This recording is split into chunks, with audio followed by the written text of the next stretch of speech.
क्या हाल है सबके। चलिए आज का मार्केट अपडेट कर लेते हैं। Bitcoin whales who sold at 58K has reaccumulated 3500 BTC। मतलब जिस बिटकॉइन वेल ने 58,000 का जब बिटकॉइन था तब अपने सारे बिटकॉइन सोल्ड कर दिए थे, अब उसने वापस खरीद लिए हैं। 3,000 बिटकॉइन उसने बेचे थे, अब 3500 खरीदे। 500 बिटकॉइन के प्रॉफिट में बहुत बड़ा प्रॉफिट होता है अगर बिटकॉइन की हम बात करें तो फिर ये आज से के मार्केट अपडेट यहाँ से स्टार्ट करते हैं। मतलब लोग बड़ी वेल्स एक्यूमुलेट कर रही हैं वापस से, जो भी बेच रही हैं। ऐसा नहीं कि सब लोग बेच के ख़त्म कर दे रहे हैं। उसके बाद एक और चीज़ देख लेते हैं। TikTok noobs absolutely baffled what's up going on. Hi. एक बंदे ने $5,000 के डोgecoin लिए थे और अब वो $2,500 के ही केवल बचे हैं। तो वो पूछ रहा है कि ऐसा क्यों हो गया, मैं नया हूँ मार्केट में। तो अगर आप नए हैं तो फिर परेशान मत होइए, मार्केट में कंसोलिडेशन फेस आते ही हैं। तो जो मार्केट को क्रैश करवाया जा रहा है वो ऐसे लोगों से ही प्रॉफिट लेने के लिए करवाया जा रहा है, जहाँ पे ऐसे जो नए लोग हैं वो जल्दी जल्दी में सारा सामान बेच दें और फिर जो अच्छे जो बड़े इंस्टीट्यूशन हैं, जो बड़े प्लेयर्स हैं गेम के, वो पूरा सामान एक्यूमुलेट करके वापस से स्टोर कर लें। तो इसीलिए मार्केट को मैनिपुलेट किया जा रहा है। कई लोग मिल के मैनिपुलेट कर रहे हैं, अकेले के बस का तो है नहीं मैनिपुलेट करना। तो इसी वजह से आप इनमें से ना बने जो कि बहुत महंगा लिया है और बहुत सस्ते में बेच रहे हैं। अगर आपने ले लिया है तो आप होल्ड करके रख सकते हैं यहाँ से, और या फिर अगर अच्छी प्राइस मिलता है फिर बेच भी सकते हैं, क्योंकि अभी बहुत ज़्यादा अच्छे साइन नहीं है। चलिए अब stock to stock flow chart में चलते हैं। काफ़ी इंपॉर्टेंट चार्ट है वो बिटकॉइन की, अगर हम बात करें तो उसके लिए यहाँ पे अगर आप देख सकते हैं। ओके, मैं जूम इन कर लेता हूँ।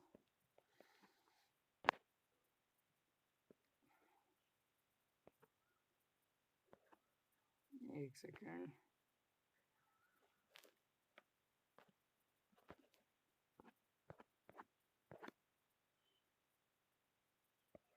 हाँ, यहाँ पे आप जैसे कि देख सकते हैं बिल्कुल साफ दिख रहा है कि यहाँ से बिटकॉइन अपनी पीक से नीचे आता हुआ दिख रहा है। कुछ ऐसा ही 2017 की बुल साइकिल में भी हुआ था, जहाँ पे बिटकॉइन अपनी पीक से एकदम से नीचे आता हुआ दिख रहा था। आप यहाँ से 10,000 वाले मार्क के आसपास से अंदाज़ा लगा सकते हैं। एक सेकेंड।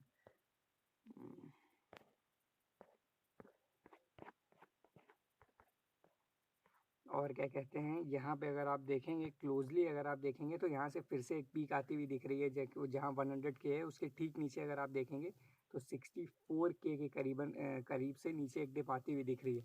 तो यहाँ से आगे क्या होगा, मेरे हिसाब से आगे एक और बहुत लंबा कंसोलिडेशन फेज आएगा। चीज़ें नॉर्मल तो नहीं बढ़ने वाली हैं और ऑल टाइम हाई नहीं तोड़ेगा बिटकॉइन इतनी जल्दी अपने। काफ़ी टाइम तक कंसोलिडेट करेगा यहाँ पे, मतलब रेस्ट करेगा, रिट्रेसमेंट जिसको कहते हैं। फिबोनाची रिट्रेसमेंट की सीरीज से निकाला भी जाता है। मैं चार्ट में और डिटेल में जा सकता हूँ, लेकिन कोई मतलब है नहीं जाने का। तो यहाँ से आप, मेरे को लगता है कि कुछ महीनों तक कंसोलिडेशन फेज चलेगा। अगर आप डिप में कुछ अच्छा सामान बिल्कुल बॉटम पे ले पाते हैं तब तो फिर बेहतर है। और जैसे जैसे टैक्स रेगुलेशन आ रही हैं दुनिया में, और तरीके के नए नए नियम आते जा रहे हैं बिटकॉइन के अगेंस्ट या बिटकॉइन के फेवर में, तो कम ही आ रहे हैं, अगेंस्ट ही ज़्यादातर हैं। नई टैक्स रेगुलेशन आ रही है, गवर्नमेंट बैन करने की कोशिश कर रही है। इंडिया में तो आप देख ही रहे हैं, आरबीआई लगातार दबाव बना रही है ताकि डिपॉजिट ना हो सकें वजीर वो बिटकॉइन से रिलेटेड किसी भी अकाउंट में, क्रिप्टो से रिलेटेड किसी भी अकाउंट्स में। ये हमने साफ साफ देखा है। जैसे वजीर एक्स पे भी इस समय डिपॉजिट बंद है। हालांकि वजीर एक्स को मैं यूज़ नहीं करता हूँ, वो किसी और वीडियो में बताऊंगा कि क्यों नहीं यूज़ करता हूँ। मैं बाइनेंस को बहुत ज़्यादा रिकमेंड करता हूँ वजीर एक्स की जगह पे। तो अगर आप इसके आगे की बात करेंगे तो फिर वहाँ पे कंसोलिडेशन आ रहा है। मेरे हिसाब से कुछ महीनों तक भी चल सकता है ये कंसोलिडेशन वाला फेज़, या फिर हो सकता है ज़्यादा टाइम भी चल जाए और डिप्स भी आएंगी। यहाँ ये भी एक ध्यान रखने वाली बात है कि अगर आप देखिए, मैं तो ज़्यादातर सामान लॉन्ग टर्म के लिए होल्ड करके रखता हूँ। शॉर्ट टर्म वाला में प्रॉफिट बहुत कम होता है। अगर 2000 का या 2500 का मेरा पोर्टफोलियो है तो केवल 300 to 400 मैं केवल शॉर्ट टर्म के लिए लगाता हूँ, जिसमें से तुरंत प्रॉफिट लेके निकलना होता है। बाकी सारा सामान मेरे पास लॉन्ग टर्म के लिए, जिसमें मैंने अच्छे से रिसर्च कर रखी है। तो अगर आपके पास भी अच्छा सामान है तो डिप्स से घबराइएगा मत, क्योंकि डिप्स आएंगी, लेकिन बिटकॉइन अपना ऑल टाइम हाई तोड़ेगा। कल भी मैंने कैथी वुड का वो आर्टिकल दिखाया गया था, जहाँ पे उन्होंने बोला था bitcoin will eventually reach $500K। और मैं भी उनकी बात से सहमत हूँ बिल्कुल, कि बिटकॉइन $5 लाख तक पहुँचेगा ही पहुँचेगा। बस टाइम की बात है कि कितना टाइम लगता है। तो आप घबराइएगा मत, अगर डिप पैनिक सेलिंग कभी मत कीजिएगा। और क्या कहते हैं, यहाँ से एक लॉन्ग रेस्टिंग फेज़ आएगा जिसमें डिप्स आती रहेंगी। जैसे जैसे नए रेगुलेशन आएंगे, कोई और देश बैन करता है, इंडिया भी अपना बिल लाएगा, यूएस टैग ट्रेजरी से आईआरएस को रिपोर्ट करना पड़ेगा 10,000 के ऊपर का कोई भी ट्रांजैक्शन। तो जैसे जैसे ये सारी चीज़ें होती हैं, तैसे वैसे वैसे वहाँ पे मैंने वो डिप्स आएँगी, बड़ी डिप्स आएँगी, लेकिन उससे डरने की कोई बात नहीं, क्योंकि लॉन्ग टर्म में बिटकॉइन का फ्यूचर सेफ है। क्योंकि आप जैसे देख सकते हैं जिस तरीके से इन्फ्लेशन आ रहा है और स्टिमुलस चेक बाँटे जा रहे हैं। यूएस में $1400 का 2 बार प्रेसिडेंट बाइडेन ने वहाँ पे स्टिमुलस चेक दिया, तो आप समझिए कि इन्फ्लेशन की वजह से उन नोटों की वैल्यू कम हो रही है। भले ही वो कितने भी पैसे बाँट रहे हैं, मगर उनकी रियल वैल्यू कम हो रही है, क्योंकि अगर आप बहुत ज़्यादा पैसा रेगुलेट कर देंगे, तो उसके साथ आपके पैसे की वैल्यू गिर जाएगी। तो लोगों को एक सेफ ऑल्टरनेटिव चाहिए जहाँ पे वो चीज़ें इन्वेस्ट कर सकें, जैसे कि बिटकॉइन। अब बैंक बिटकॉइन को क्यों नहीं पसंद कर रही हैं? क्योंकि बिटकॉइन अगर आप स्टेक कर रहे हैं, मैं तो बहुत सारी चीज़ें स्टेक भी कर सकता हूँ अपनी, जहाँ पे मुझको ऑल द वे प्रॉफिट मिले। बाइनेंस पे स्टेकिंग का अच्छा ऑप्शन रहता है, और ब्लॉक फाई पे स्टेकिंग का अच्छा ऑप्शन है। वो कैसे यूज़ करते हैं एक और वीडियो में कभी बताऊँगा। तो अगर आप उस तरीके से देखें, तो फिर बैंकों से काफ़ी ज़्यादा अच्छा इंटरेस्ट मिल रहा है कंपैरेटिवली। इसलिए बैंकों को बिटकॉइन नहीं पसंद आ रहा है। वो नहीं चाहते हैं कोई भी वर्चुअल करेंसी चले, वो चाहते हैं कि हमारी मोनोपोली रहे करेंसी के डिपार्टमेंट में। इसलिए बैंकों को थोड़ी-सी परेशानी है बिटकॉइन से, थोड़ी-सी क्या, काफ़ी ज़्यादा परेशानी है। और अगर अब किसी नए प्रोजेक्ट की बात कर लेते हैं, फिर एक प्रोजेक्ट जिस पे मेरी नज़र थी काफ़ी टाइम से, वो है एसटीएमएक्स, टॉरमैक्स जिसका नाम है। The easiest way to earn crypto, no complicated. आप इसको प्ले स्टोर से डाउनलोड करके देख सकते हैं, यहाँ से आपको क्रिप्टो कैसे मिलेगा। 825 से ऊपर इनके स्टोर्स हैं, जहाँ से आप शॉपिंग कर सकते हैं, और वहाँ पे आपको 750 सॉरी, और 87.5% तक का क्रिप्टो क्रैशबैक मिल सकता है सारा शॉपिंग करने के बाद। और आपको यहाँ से प्रोसीजर पूरा मिल जाएगा। Simply put, we have combined the powers of the blockchain with the traditional cashback to create something magical. Better yet, it's so easy, anyone can use it, don't believe, just try it. आप भी इसको जाके ज़रूर देख सकते हैं, Google play store और यहाँ पे दोनों जगह पे उपलब्ध है, या फिर क्रोम से भी डाउनलोड कर सकते हैं।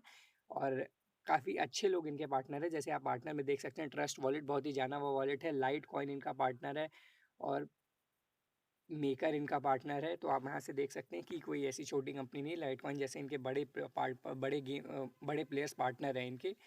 तो फिर क्या कहते हैं, यहाँ से आप देख सकते हैं, आप इसको डाउनलोड करके देख सकते हैं, बहुत ही अच्छा प्रोजेक्ट है।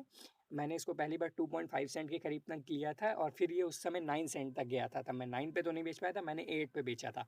और इस समय ये 1 पॉइंट कुछ का मिल रहा है, इस समय 2 पॉइंट कुछ का था। अगर 1 तक गिरता है, या 1 से हल्का कम गिरता है, तो मैं वापस इन्वेस्ट करूँगा इस प्रोजेक्ट में, क्योंकि मेरे को प्रोजेक्ट बहुत अच्छा लग रहा है। लेकिन although I am not an financial adviser, आप अपनी रिसर्च ज़रूर करें एक बार, किसी भी प्रोजेक्ट में पैसा डालने से पहले, क्योंकि पैसे हार्ड अर्न होते हैं, ऐसे ही किसी के कहने पे नहीं डाल देने चाहिए कहीं पे भी।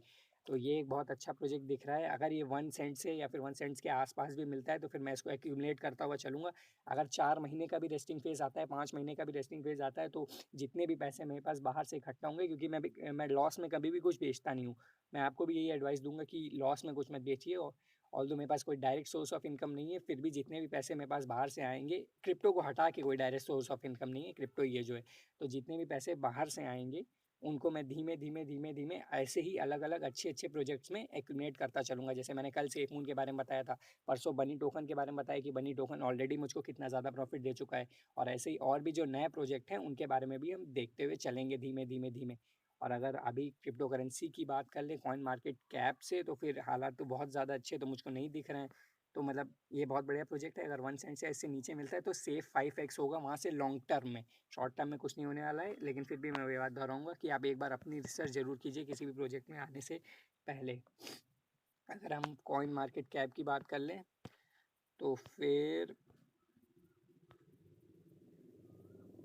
हाँ, तो आज बिटकॉइन 37,000 के करीबन पे था, और वहाँ से चीज़ें सारी केवल कंसोलिडेट ही कर रही हैं, बहुत ज़्यादा मेजर स्पाइक आ नहीं रहा है, और मेरे को उम्मीद भी नहीं है कि अभी रिसेंट फ्यूचर में आने वाला है। चलिए फिर ठीक है, आज की वीडियो में इतना ही। अगर आपने अच्छे प्रोजेक्ट ले रखे हैं, तो उन पे यकीन रखिए, और पूरे कंसोलिडेशन फेज़ को आप इसको भी वैसे ही समझिए कि ये थोड़ा-सा आपको तो रिट्रेस रेस्ट करना ही पड़ेगा। जब चीज़ें क्लाइंब होती हैं, तो रेस्ट करना ही पड़ता है। मैं ऑल्दो मेरा पोर्टफोलियो बहुत ज़्यादा गिरा हुआ है, करीबन 40% डाउन है मेरा पोर्टफोलियो, लेकिन फिर भी मैं बेच नहीं रहा हूँ। मैं केवल इंतज़ार कर रहा हूँ, और अच्छे प्रोजेक्ट जैसे पैनकेक शॉप में मैं इन करने की सोच रहा हूँ, एसटीएमएक्स में मैं इन करने की सोच रहा हूँ, सेफ मून में मैं इन करने की सोच रहा हूँ। बनी टोकन मैंने 200 कुछ डॉलर का इन कर ही दिया था कुछ टाइम पहले, वो ऑलरेडी 2x होने वाले हैं वहाँ पे पैसे। तो मैं ऐसे ही अच्छे प्रोजेक्ट आपको भी बताता रहूँगा। और इस समय कोरोना चल रहा है, तो सेफ रहिए, और मास्क लगाइए, और बस जय हिंद।